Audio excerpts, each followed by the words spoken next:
Hello, we're going to start our study of 2 Samuel tonight in chapters 1 and 2, which is basically the background to the birth of Samuel and beginning of the problems of Eli and his family. And then in chapter 2 is going to be a psalm of praise by Hannah. So I hope you'll get your Bibles and follow with me. Now there was a certain man from Ramathim Zophim. And of course this is a basic plural form of Ramah, which means height. Many think it means the twin heights. There's several places in the Promised Land called the Ramah or the height. This is a particular one, Zophim. Some think this is from a particular ancestor of Elkanah, and I'm not sure about that. It seems to be a possibility from Suf, and it may be just a clan name like it said.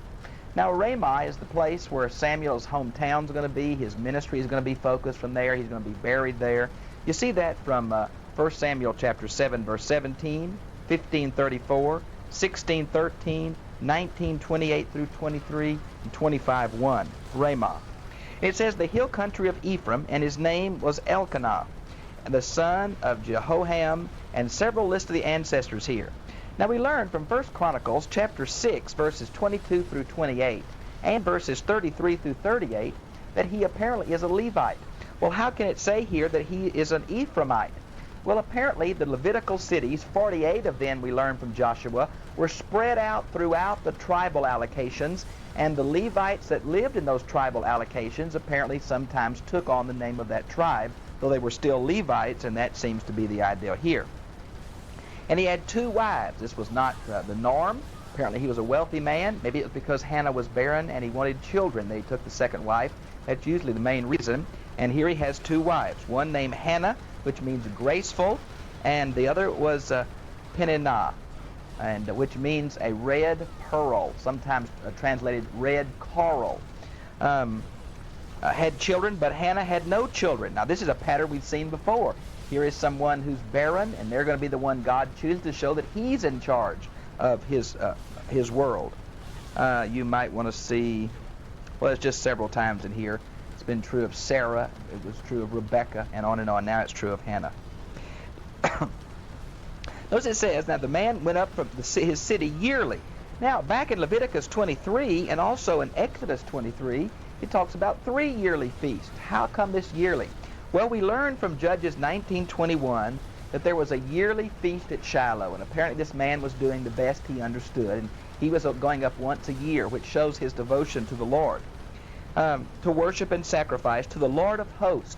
Now this is Lord Sabaoth, and it has 4 possible meanings. Some of the ones it means it's the captain of the army of heaven, a military term. Matter of fact, some translations translate this the God of battles, or the God of forces, or the Lord of legions. And you might want to see 1 Samuel 17:45 for something to back that up. Second one, it can be used for the host of heaven, meaning the heavenly bodies, the stars, the planets, that were sometimes seen to be gods or angels or Elohim. You might want to see Judges 5:20 and Isaiah 40:26. Now sometime it's used in the sense of the host of heaven, the angelic host, the God as the leader of the angelic council.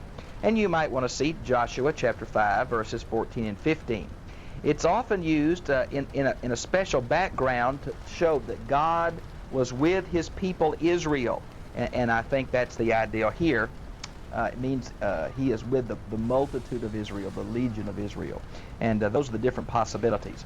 Notice it's at Shiloh. We learned from Joshua 18:1, Joshua 18:31, and Joshua 19:21 that Joshua put the Ark of the Covenant, the tabernacle, at Shiloh, and moved it from Gilgal to Shiloh. And this became the central shrine during the period of Joshua and Judges. And apparently 1 Samuel is this part of 1 Samuel. The background is the early part of Judges. And he had the 2 sons of Eli were Hophni and Phinehas. Now these are Egyptian names, which might go back to the time that the children of Israel were back in Egypt. We're not exactly sure. Maybe it's a way of showing that their tendency to get away from the Lord by their names. I'm not sure. Were priests to the Lord there. Apparently this man, like the priesthood was supposed to do, was going to pass through families. Many say these first 2 chapters is not only the birth of Samuel, the last judge, but also showing that the priesthood is going to pass from Eli's family into Zadok's family during the reign of David. And that may be another reason why this background is given like this. And when the day came that Elkanah sacrificed, he would give portions to Peninnah, his wife, and to all her sons and daughters. Apparently she was very fruitful and had a lot of children. But to Hannah he would give a double portion. Now the etymology of the word double is somewhat in dispute, but it does show that he loved her in a special way. You might want to see verse 6, and then later on he says, "To who art I better to you than 10 sons," in verse 8. And apparently he gave her an extra amount or a special amount or a double amount. Anyway, it's going to cause jealousy that's going to come out so much in verse 6 that the other wife is going to really pick on Hannah. It's kind of the same thing that happened with the wives of Abraham early. But the Lord had closed her womb. That's something God has done. You might want to see Genesis 16:1, Genesis 30:1 and 2. Apparently God was using this in a special way. He was going to work things out, show his power, and this is the way he chose to do it. So year after year the man would come up to, notice it says the house of the Lord in verse 7, and then in verse 9 it says the temple of the Lord, and it says that Eli was sitting by the doorpost. Now this doesn't sound like a description of the tabernacle, which was a tent. Now, there are two possibilities here. We're talking about the tabernacle, which was a tent, but we're using building terms to describe it. Now, in Psalm 78:60, it still refers to the tent at Shiloh. But others believe it was a more substantial structure, though not a palace, not a permanent structure, but a more substantial wooden frame kind of thing to some extent. And that may be true because this term is usually used for Solomon's temple. And matter of fact, in chapter 3, verse 15, we even see that the temple had doors, and the tabernacle, of course, had veils. So I think there was some kind of structure, though what it is, we're not sure. And the other wife began to provoke her at this meal. It was a sacrificial meal. They would give part of the animal to be sacrificed on the altar, the blood poured out, the priest would get a part. Then Elkanah would get it back to eat with his family, a communal meal, kind of like the peace offering or fellowship offering of Leviticus. And he says to her in verse 8, "Am I not better to you than 10 sons?" Now this is an idiom in Hebrew for meaning, I love you so much, I'm good to you, I'm kind to you, why are you crying? But she wanted to be a mother, that's why she's crying. And Hannah rose after eating and drinking in Shiloh. Now this seems to show that it was a sacrificial meal. Now Eli the priest was sitting on the seat by the doorpost. We found these seats in very wealthy men's houses where they would sit over in the courtyard and kind of give their advice to the family. Eli's going to fall off this seat, apparently. It had no back. He was leaning up against the doorpost. It's been common in archaeology, and that may be what it is, though we can't be dogmatic. He was greatly distressed and prayed to the Lord and wept bitterly. She made a vow. Now, for this vow, you might want to see Leviticus 27, where a husband had to confirm his wife's vow, and also Numbers 30, verses 6 through 15. Because down here in verse 21, it says that Elkanah paid his vow. We're not sure what that vow can refer to unless he affirmed his wife's vow, or maybe he's referring something to the sacrifices he just gave, but we can't be sure. O Lord of hosts, if thou wilt indeed look on the affliction of thy maidservant, which is the barrenness she's talking about, and remember me, and not forget thy maidservant, but will give thy maidservant a son. Now literally it's the seed of men, it means a male child. Then I will give him to the Lord all the days of his life, and a razor shall never come upon his head. Now this is an implication of the Nazirite vow that is going to be spelled out in the early verses of Numbers chapter 6.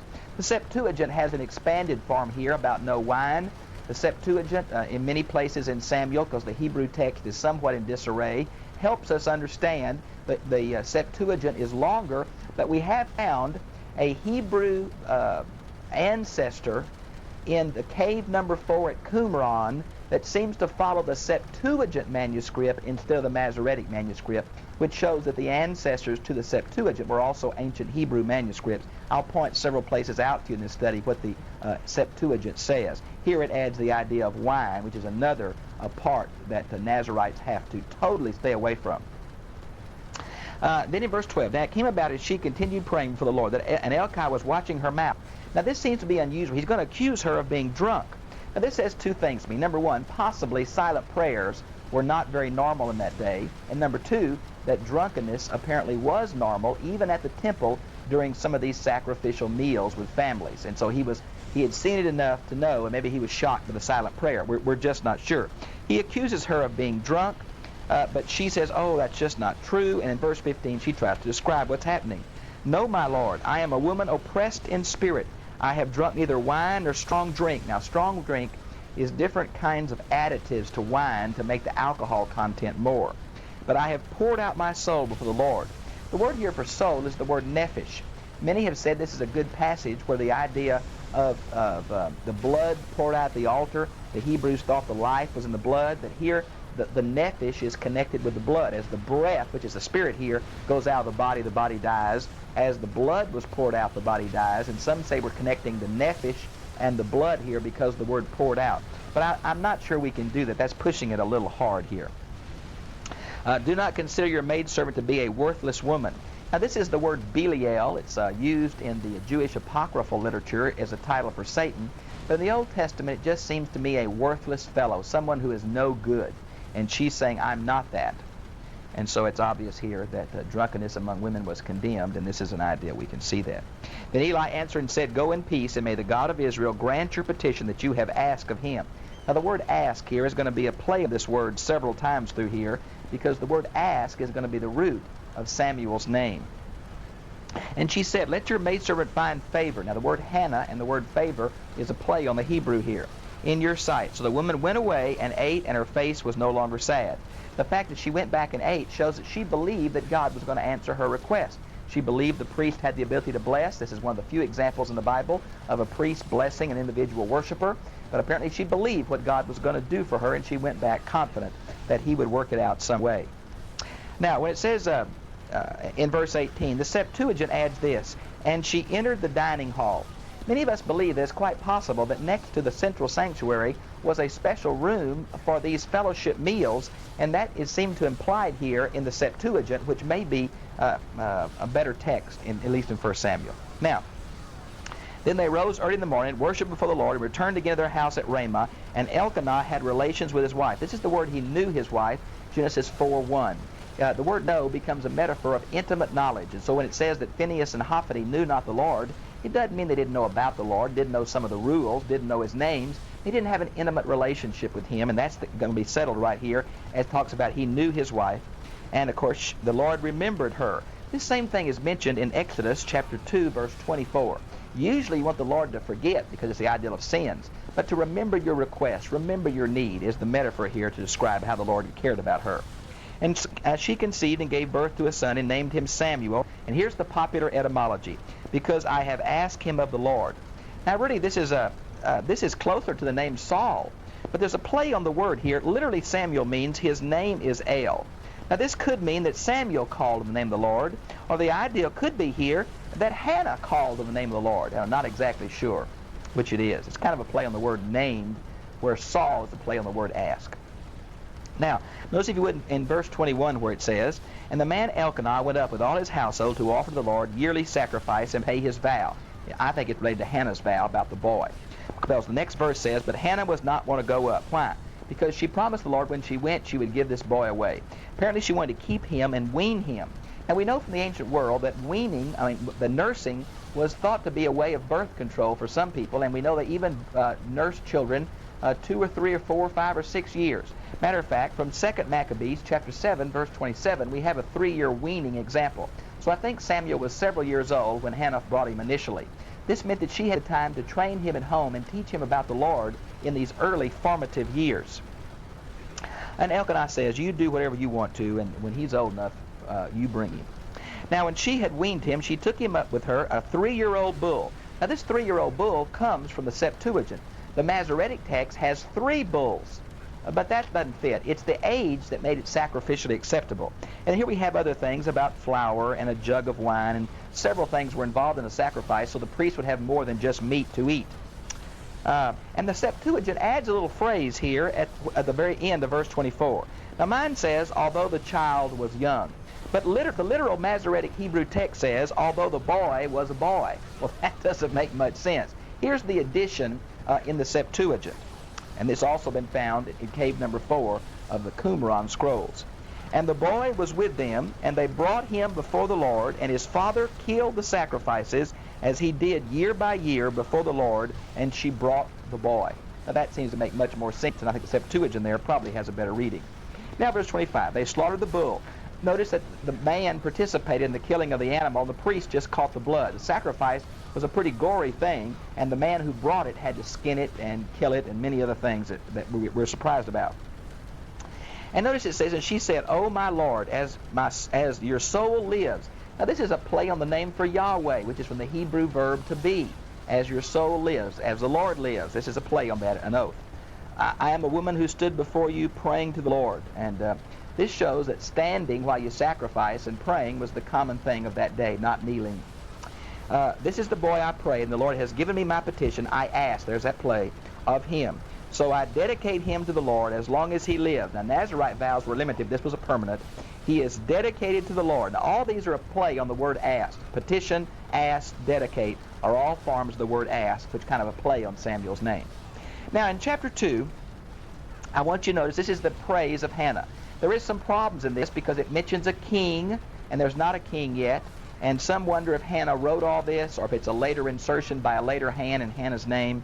I simply don't know. I think it can be explained to be old as Hannah's time, but I'm not sure of that. I don't want to completely disregard all critical scholarship. Some of it helps us. Most of it, I think, is destructive, but it could be this was one far away put back in Hannah's mouth. Then Hannah prayed and said, "My heart exalts in the Lord. My horn is exalted in the Lord." Now, the word horn usually is used for power and might. But there is one place in 1 Chronicles chapter 25:5 where it refers to having children, and that might be the reference here because that fits the context so much better. My mouth speaks boldly against my enemies. Now, literally this means is stretched. It seems to be a metaphor of boldness. Who her enemies were, it may be the other wife who was causing her so much trouble. I just don't know. Because I rejoice in thy salvation. Of course, salvation in the Old Testament means physical deliverance, not spiritual salvation. The salvation was in a child, and now she couldn't be kidded. There is no one like thee, O Lord. Indeed, there is no one beside thee. Now, this is repeated in 2 Samuel 22:32. I believe it speaks about monotheism. It kind of is the same category as Exodus chapter 20, verse 3, where it says, "There is no other God before thee," which means beside thee, in front of thee, behind thee. You're a category all to yourself. And that's what Hannah is saying here. You're a God that acts, in contradistinction from the idols that cannot act. Nor is there any rock like our God. The word rock is the word of stability, a fortress, a protection. You might want to see Deuteronomy 32:4 and 15 and 30. Deuteronomy chapter 32, verses 4, 15, and 30. And the beautiful introduction to Psalms 18:2, where the word rock is used for God. Kind of like a high and mighty fortress, a stable, unchanging person. Ooh, it's wonderful. Boast no more so very proudly, and do not let the arrogant come out of your mouth. Now this seems to refer maybe to the other wife, Peninnah. We're just not sure. For the Lord is great of knowledge. This is an intensive plural, full of knowledge. And with him actions are weighed. It means things are balanced out in life. Now what follows is the reversal of roles. There's a reversal between Hannah and Peninnah. There's also a reversal that God does between the rich and the poor, the arrogant and the humble. And that's what's kind of spoken of through here. And notice somebody being barren is mentioned specifically in the end of verse 5. And it says she has 7 children. Well, we learned from chapter 2, verse 21, she really only has 6, including Samuel. But 7 was the perfect number, and she felt like she had the perfect number of children. It's not meant to be taken literally anyway.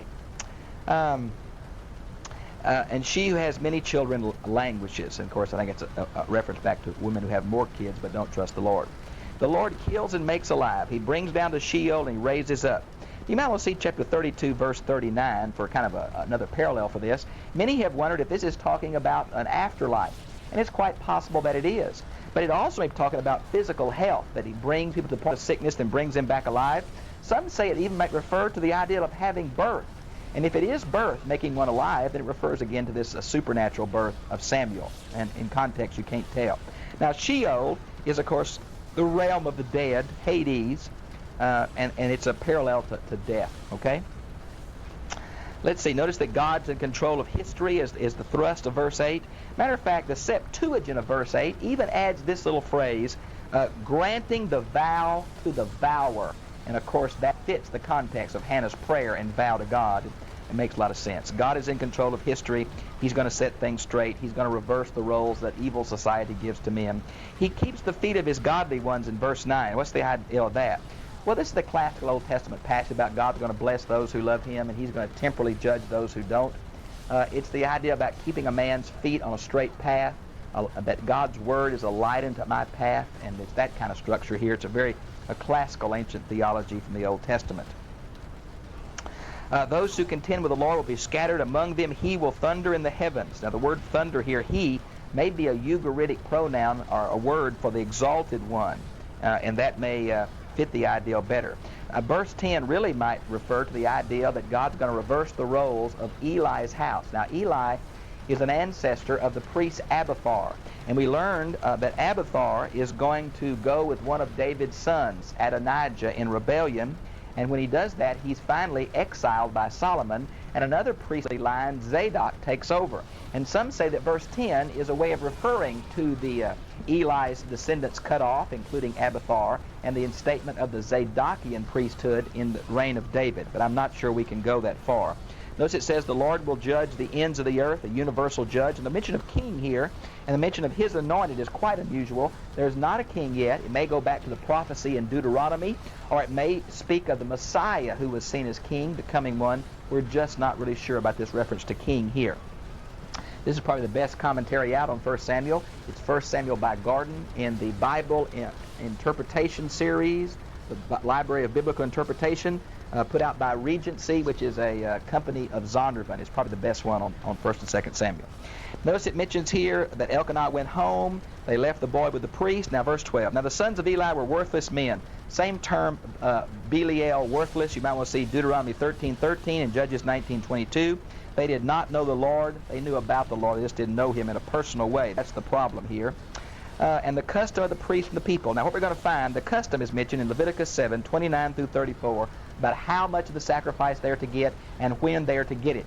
Here it mentions they boil the meat and they would stick a fork in and get it, but what these boys were doing was taking the meat first, even before God had the fat and the blood offered to him. It was a real sacrilege. In verse 15, the fat is mentioned. You might want to see Leviticus 3, 3 and 5, Leviticus 7, 31 and 34. And that'll give you an idea. Deuteronomy 18:3 is another place. Now, they also are going to they're going to say, we'll take it by force if you don't give it to us in verse 16. They even corrupted these women. The men despised the Lord in verse 17. Now, notice the contrast with Samuel here. Samuel in 18 through 21 is wearing a linen ephod his mother made like a priest. He's acting much more godly than these true Levites. Some say Samuel is a Levite. That's true if we go to 1 Chronicles. But he's a godly Levite. These are ungodly priests. In verse 22 it says Eli was very old. We learned from chapter 4, verse 15, he was 98 then. He's somewhere around 90 here. He feared that his sons were doing evil in Israel. They were laying with women who served the doorway. Well, we're not sure about that women served the doorway. It sounds like the cultic prostitutes of Canaan. Some say these women that served in menial tasks is found in Exodus 38:8 and Judges 11:31, and that may be true. Others say that this refers to kind of separation from Baal worship. You might want to see Deuteronomy 23:17. But they were sexually immoral as well as cheating with the sacrifices. Notice verse 25. It's very hard in Hebrew. You ought to look at the different English translations. Is it God will mediate for him? If he sins against God, who will mediate for him? The word God here is Elohim. There are places that Elohim can mean judge. The King James translates this as judge, not as God. And so I think the first phrase refers to a human judge, and the second phrase refers to the Lord, but I'm not sure. No one can intercede. That's the idea of praying for somebody. We know that's what Jesus still does for us from 1 John 2:1. That's what the Holy Spirit will do from John 14:16.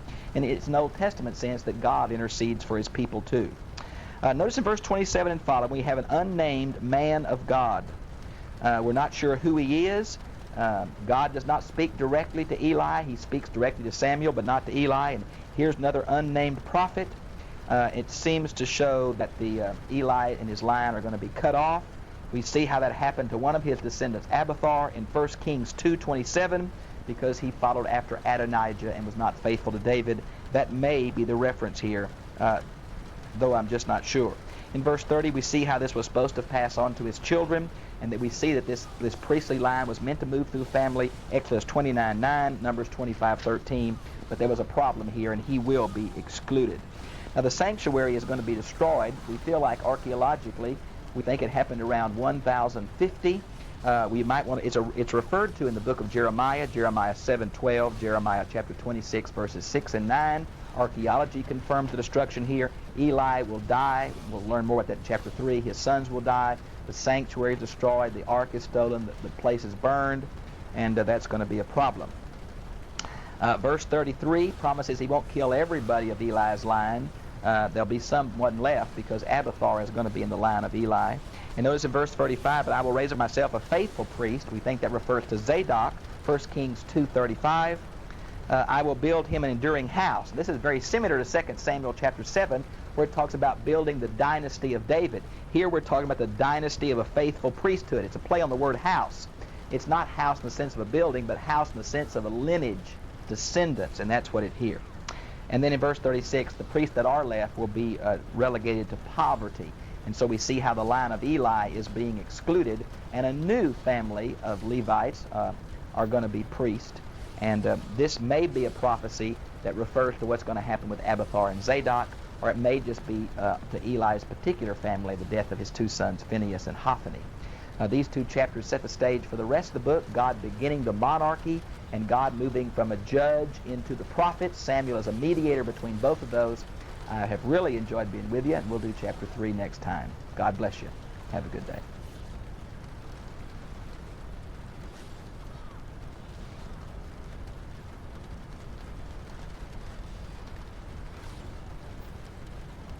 Hello. We're going to continue our study in 1 Samuel. Today we're going to be in chapter 3, which kind of is the transition chapter between the priesthood involved in Eli and his family and a whole new setting, which is going to involve Samuel and his anointing of 2 kings, and in the reign of the second one, a transfer from the relatives of Eli, which is